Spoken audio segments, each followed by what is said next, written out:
अध्यक्ष जी, मैं आपका आभारी हूं कि आपने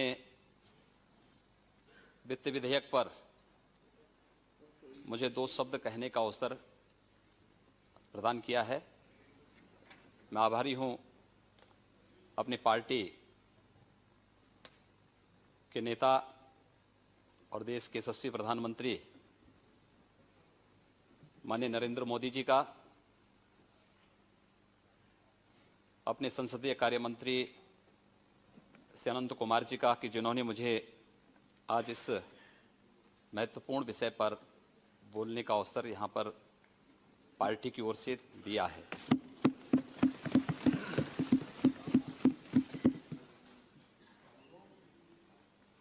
महोदया, जिन परिस्थितियों में श्री नरेंद्र मोदी जी के नेतृत्व की सरकार को इस देश के अंदर सत्ता प्राप्त हुई थी, एक लड़खड़ाई हुई अर्थव्यवस्था,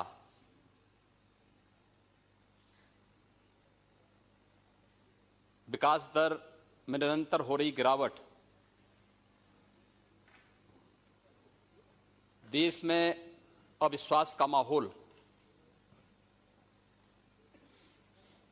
और जिस दृढ़ता के साथ पिछले 3 वर्षों के अंदर देश की विकास दर को आगे बढ़ा करके इस देश में एक कल्याणकारी सरकार की स्थापना करके सुशासन स्थापित करने में केंद्र की मोदी सरकार सफल हुई है, और केवल भारत ही नहीं बल्कि पूरी दुनिया में देश दुनिया के लोकतंत्र के लिए और लोकतांत्रिक व्यवस्था के अंतर्गत शासित होने वाले उन सभी देशों के लिए एक आदर्श बना है। और यही कारण है कि दुनिया में अब कहीं भी जहां चुनाव हो रहे हैं तो वहां पर एक आइकॉन के रूप में देश के प्रधानमंत्री श्री नरेंद्र मोदी जी को लोग सामने रखते हैं। विकास का ढांचा कैसे होना चाहिए, लोग भारत से देखना और समझना चाहते हैं। एक अत्यंत विपरीत परिस्थितियां थीं 2014 में इस सरकार के सामने, जब राजकीय घाटा जो सकल घरेलू उत्पाद का था वह 8.9% और राजस्व घाटा जो सकल घरेलू उत्पाद का 2.8% पर पहुंच चुका था। मुद्रास्फीति की दर 11.2% और सकल घरेलू उत्पाद का जो चालू खाता था वो 4.6% तक पहुंच चुका था। उन स्थितियों में सत्ता संभाली थी देश के यशस्वी प्रधानमंत्री के रूप में श्री नरेंद्र मोदी जी ने, और पिछले 3 वर्ष के दौरान इस सरकार ने देश के विकास दर को 8 से 8.5% तक ले जाने में सफलता प्राप्त की है। यह दुनिया के लिए कौतूहल और आश्चर्य का विषय है। विमुद्रीकरण की घटना पर दुनिया ये देखना चाहती थी कि आखिर इसके परिणाम क्या होंगे। उसके बावजूद देश की विकास दर 7.9% से ऊपर जा रही है। यह भारत जैसे उभरती हुई अर्थव्यवस्था दुनिया में आश्चर्य और कौतूहल का विषय है। और इस दृष्टि से मैं अभिनंदन करता हूं माननीय वित्त मंत्री जी का कि जिन्होंने सफलतापूर्वक देश की अर्थव्यवस्था में एक नई जान फूंकी है। और यही नहीं, इस दौरान जितने भी कल्याणकारी योजनाएं घोषित हुई, मैं खास तौर पर कहना चाहता हूं उन मुद्दों पर जो लोग इससे पहले कहते थे। 2014 के पूर्व तमाम प्रकार की भ्रांतियां पैदा की जाती थी, तमाम प्रकार के भ्रम पैदा किए जाते थे, लेकिन चुनाव के दौरान भी और उसके बाद भी माननीय प्रधानमंत्री जी ने पूरी दृढ़ता के साथ जिन बातों को कहा कि हमारी सरकार इस देश के किसानों के लिए, इस देश के गरीबों के लिए समर्पित होगी, उसमें कोई जाति, कोई मत, कोई पंथ या कोई मजहब नहीं, बल्कि इस देश के उस आम नागरिक के लिए समर्पित होकर के कार्य करेगी जो वास्तव में इस देश में विकास का सही मायने में हकदार है। और उस तक पहुंचाने के लिए जिस प्रकार का कार्य किया, महोदय मुझे याद है 1996-98 के दौरान कुछ प्राकृतिक आपदाओं से पीड़ित किसानों के बीच में मुझे जाने का अवसर प्राप्त हुआ था। उस दौरान मैं देखता था कि सरकार चेक देती थी उन किसानों को 1000 रुपए की, तो 1000 रुपए का जो चेक उन किसानों को मिलता था, उन किसानों के पास अपने खाते नहीं होते थे। बैंक में जाते थे तो बैंक उनको कहता था कि खाता आपके पास नहीं है, आप पहले 500 रुपया जमा करिए तब तुम्हारा ये चेक जमा हो पाएगा बैंक में। किसी सरकार ने नहीं सोचा, लेकिन जनधन योजना के माध्यम से इस देश के अंदर 25 करोड़ गरीबों के परिवारों के खाते खोलना, यह देश के गरीबों के प्रति इस सरकार की सोच को प्रदर्शित करता है, जो आम नागरिक के लिए, उसमें हर जाति के लोग थे, हर मत हर लिंग से जुड़े हुए लोग थे, कोई भेदभाव किसी के साथ नहीं हुआ। इस सरकार ने उसके बाद जो योजनाएं घोषित की, चाहे वो डिजिटल इंडिया का हो, स्टार्टअप इंडिया का रहा हो, स्टैंड अप इंडिया का हो, इस देश के युवाओं के स्वावलंबन के लिए प्रधानमंत्री मुद्रा बैंक योजना की शुरुआत कितनी अच्छी योजना थी। इस देश की महिलाओं के लिए समर्पित प्रधानमंत्री उज्ज्वला योजना, गांव में हम लोगों को जाने का अवसर प्राप्त होता है और आज एक गांव की गृहिणी इस बात को कहती है कि अब मुझे इस बात की चिंता नहीं कि लकड़ी नहीं मिलेगी या बरसात के कारण अगर ईंधन उसे प्राप्त नहीं होगा तो उसके घर में रसोई नहीं जलेगी, क्योंकि प्रधानमंत्री जी ने उसके घर तक उज्ज्वला योजना के अंतर्गत रसोई गैस पहुंचा दिया है। कल्याणकारी योजनाओं को किस हद तक पहुंचाने का कार्य और किस तत्परता के साथ हुआ है। इस 2.5-3 वर्ष के दौरान जितनी कल्याणकारी योजनाएं इस देश के अंदर, विकास की योजनाएं जिस तत्परता के साथ प्रारंभ की गई, वह देश और दुनिया में एक आदर्श मॉडल के रूप में भारत सबके सामने प्रस्तुत हुआ है। और इसलिए मैं आप, जब वित्त विधेयक पर चर्चा हो रही है, इस देश का पूर्वी भारत विकास के पैमाने पर हमेशा पिछड़ता जाता था, उपेक्षित था, कोई उनके बारे में नहीं सोचता था। मैं स्वयं पूर्वी उत्तर प्रदेश से 1998 से लगातार इस सदन में चुन करके आता हूं और आता रहा, हम अपनी बात को कहते रहे, कोई सुनता नहीं था। 26 वर्षों से गोरखपुर का फर्टिलाइजर कारखाना बंद था। जब भी हम लोग अपनी बात को रखते थे तो कहते थे इसके बारे में कोई पॉलिसी बनाएंगे, बंद उद्योग को कैसे चला पाएंगे। लेकिन मैं धन्यवाद दूंगा और आभारी हूं माननीय प्रधानमंत्री जी का, 26 वर्षों से बंद उस गोरखपुर के फर्टिलाइजर कारखाने को न केवल माननीय प्रधानमंत्री जी ने पिछले वर्ष जाकर के शिलान्यास किया है, वहां पर कार्य भी प्रारंभ हो गया है और 2019 से पहले गोरखपुर में, बरौनी में, सिंदरी में नए फर्टिलाइजर कारखाना स्थापित होकर के खाद उत्पादन का कार्य, उर्वरक उत्पादन का कार्य प्रारंभ भी हो जाएगा। पूर्वी उत्तर प्रदेश में मैं इस सदन में लगातार चिल्लाता था, उत्तर प्रदेश के 34 जिले इंसेफ्लाइटिस से पीड़ित थे, मासूम बच्चे मरते थे। आश्चर्य होता है मुझे इस बात पर कि जो लोग बार बार इस बात को कहते थे, दलितों की बात करते थे, अल्पसंख्यकों की बात करते थे, अधिकतर मरने वाले बच्चे दलित और अल्पसंख्यक समुदाय के थे, 90% बच्चे उस समुदाय के थे, लेकिन उनकी पीड़ा को कभी किसी के द्वारा यहां पर सहानुभूति दिखाने का प्रयास नहीं हुआ। माननीय प्रधानमंत्री जी ने गोरखपुर को एम्स दिया और एम्स जैसा चिकित्सा संस्थान गोरखपुर में आज कार्य उसका प्रारंभ हो रहा है। देश के अंदर बुनियादी ढांचे का विकास कैसे होना चाहिए, यह मॉडल देश के अंदर प्रधानमंत्री ग्रामीण सड़क योजना के माध्यम से हमारे आदरणीय नेता पूर्व प्रधानमंत्री से अटल बिहारी वाजपेयी जी ने तो प्रारंभ किया था। इस देश के अंदर अंतर्राष्ट्रीय मानक के 4 लेन और 6 लेन के एक्सप्रेसवे बन सकते हैं, यह मॉडल उन्होंने इस देश को दिया।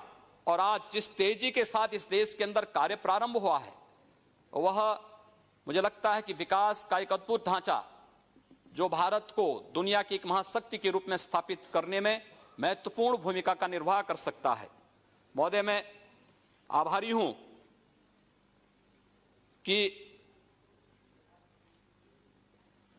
इस सदन में 1998 से लेकर के अब तक मुझे बहुत कुछ जानने, सीखने, संसदीय प्रणाली के बारे में बहुत कुछ सीखने का अवसर मुझे यहां प्राप्त हुआ है।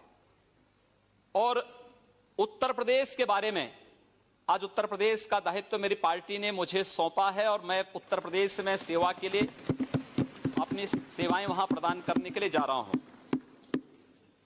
लेकिन मुझे बड़े दुख के साथ कहना पड़ता है कि 2.5 वर्ष में 2.5 लाख करोड़ रुपए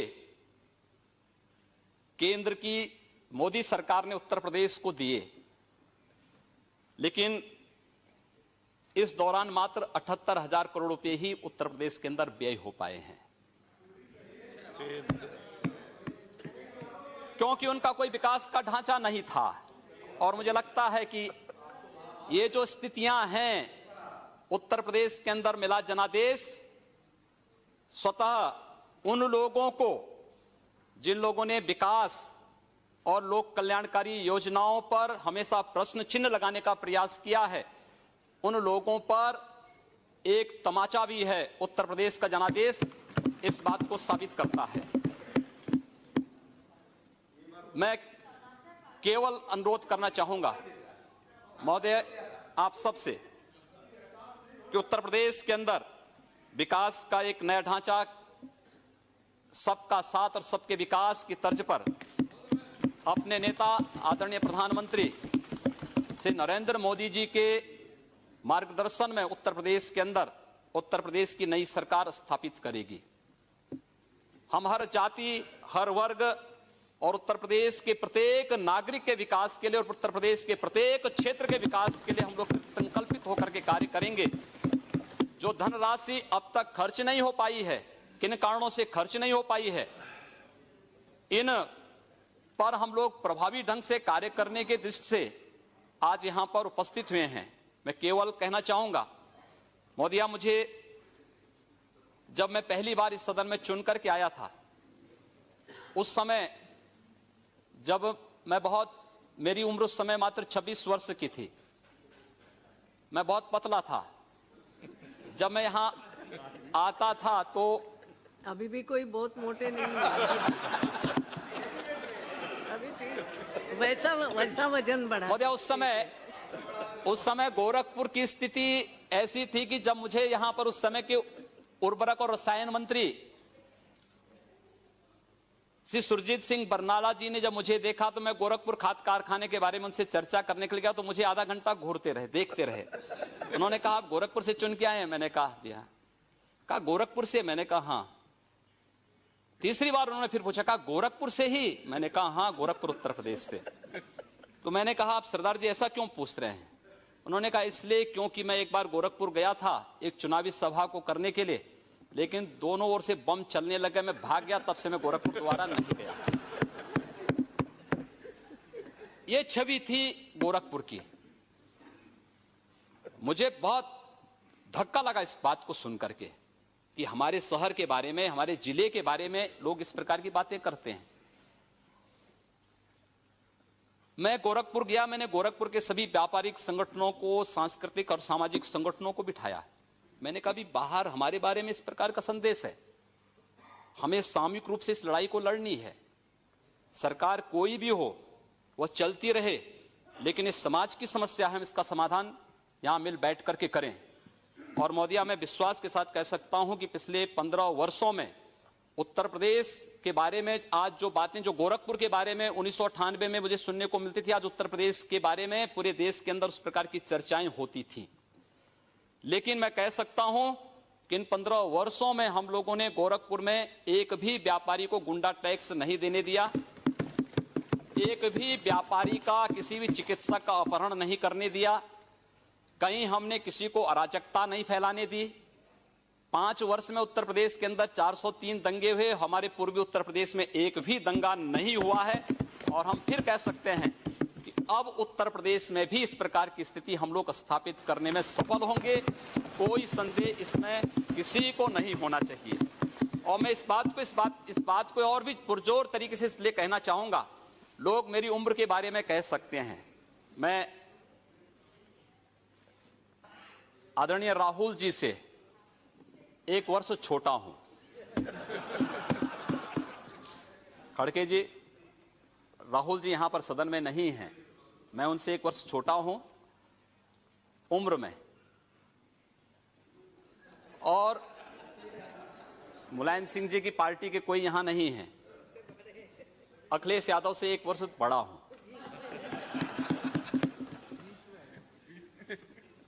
एक जो दोनों की जोड़ी के बीच में मैं जो आ गया, मुझे लगता है कि यह आपकी विफलता का एक बड़ा कारण हो सकता है। लेकिन मैं आप सबको आमंत्रित करूंगा, आप सबका प्यार और स्नेह। आप बोल सकते हैं। अरे क्यों? अरे मेरा नाम रखो। आप बोले ना। अब इसीलिए वो राहुल जी 1 साल उनसे बड़े हैं, अखिलेश जी उनसे 1 साल छोटे हैं, उनके दोनों के बीच में वो है। लेकिन अब आप एक बार आप अधिकार में आए हैं, वहां के चीफ मिनिस्टर बने हैं, आपको बधाई देता हूं। लेकिन आप इस स्टैंडर्ड को मेंटेन करो। चीफ मिनिस्टर बन के जब आप उस कुर्सी पे बैठते हो, उसी की गरिमा रख के आगे चलो। मैं उसी की गरिमा की बात करने के लिए आया हूं। आपसे बड़े हैं इसलिए अच्छा आशीर्वाद दिया है, जी समझ लो। अध्यक्ष महोदय, मैं आप सबको इस बात, आप लोगों ने मुझे बड़ा स्नेह दिया है, और मैंने शुरू में ही कहा कि मैंने बहुत कुछ सीखा है इस सदन से। वास्तव में एक सामान्य शिष्टाचार और मैनर क्या होता है संसद में सीखा जा सकता है। हम लोग, जब मैं पहली बार चुना गया था सांसद, तो मैं इस बात के लिए थोड़ा अंदर से संकित था कि पता नहीं कैसा व्यवहार होता है। लेकिन जैसे ही हम लोग संसद परिसर में प्रवेश किए, यहाँ के एक एक कर्मचारी का जो सद्व्यवहार था, जो शिष्टाचार था, और वह केवल सदन में हम लोग यहाँ पर बहुत बार वह देखने लायक है, वो समाज को बताने लायक है, क्योंकि बाहर हमारे बारे में बड़ी भ्रांत धारणाएं पैदा की जाती हैं। सदन के अंदर जो शोरगुल होता है, मानते हैं लोकतांत्रिक प्रक्रिया का एक हिस्सा हो सकता है। हम लोग बहुत बार, हमारी जो आपस में बहस होती है उसमें बहुत वाद विवाद हो जाता है, लेकिन बाहर हम लोग जब गैलरी में मिलते हैं तो एक दूसरे से गले मिलते हुए दिखाई देते हैं। हम सारी चीजों को फिर यहीं पर छोड़ करके बाहर वही सद्भावनाएं हमारे बीच में होती हैं। और मैं इस सबसे, इसीलिए आप पूरे सदन से मैं इस बात को कहना चाहूंगा कि हमारी पार्टी ने, हमारे नेता ने मुझे जो दायित्व दिया है, मैं आप सबको आमंत्रित करूंगा उत्तर प्रदेश में। आप उत्तर प्रदेश में आए, स्वागत होगा आप सबका। उत्तर प्रदेश आदरणीय प्रधानमंत्री जी के सपनों का प्रदेश होगा, देश का उत्कृष्ट प्रदेश होगा, भ्रष्टाचार मुक्त प्रदेश होगा, दंगों से मुक्त प्रदेश होगा, अराजकता और गुंडागिर्दी से मुक्त प्रदेश होगा। और उत्तर प्रदेश में हम विकास का एक ऐसा मॉडल देंगे कि उत्तर प्रदेश के नौजवानों को पलायन नहीं करना पड़ेगा। उत्तर प्रदेश में माताओं और बहनों को अपनी सुरक्षा के लिए कहीं गुहार नहीं करना पड़ेगा। और यह कार्य वहां पर प्रारंभ आप देखिए अवश्य। और मैं आपको खासतौर पर, खड़गे जी, आप तो यहाँ पर नेता के रूप में हैं और हम आपको सादर आमंत्रित करेंगे। मैं पूरे सदन को आमंत्रित करूंगा कि वह उत्तर प्रदेश में आए, और उत्तर प्रदेश में आप देखते रहिए बहुत कुछ बंदी होने जा रही है वहां।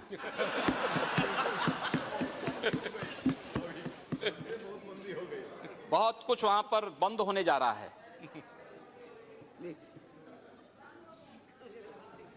अध्यक्ष जी, आपने भी हम लोगों को बड़ा स्नेह दिया है इस सदन में, और आपने जिस कुशलता से इस सदन को संचालित करने और इस सदन में आने वाले नए सदस्यों को अवसर देकर के आगे बढ़ने का जो अवसर दिया, एक मंच के रूप में देश की सर्वोच्च सदन में जो अवसर दिया है, मैं बार बार आभारी हूं। और पूरे सदन को मैं उत्तर प्रदेश में आमंत्रित करूंगा कि आप उत्तर प्रदेश में आए। उत्तर प्रदेश आपका स्वागत करेगा, और देश के माननीय प्रधानमंत्री जी के उत्तर प्रदेश के बारे में उत्तर प्रदेश के विकास के बारे में, उत्तर प्रदेश में सुशासन स्थापित करने के बारे में जो सपने हैं, उन सपनों को साकार करता हुआ प्रदेश आपको उत्तर प्रदेश दिखाई देगा। यही कहते हुए मैं एक बार पुनः आप सबका आभारी व्यक्त करते हुए पानी को इन्हीं पर विराम देता हूं। धन्यवाद।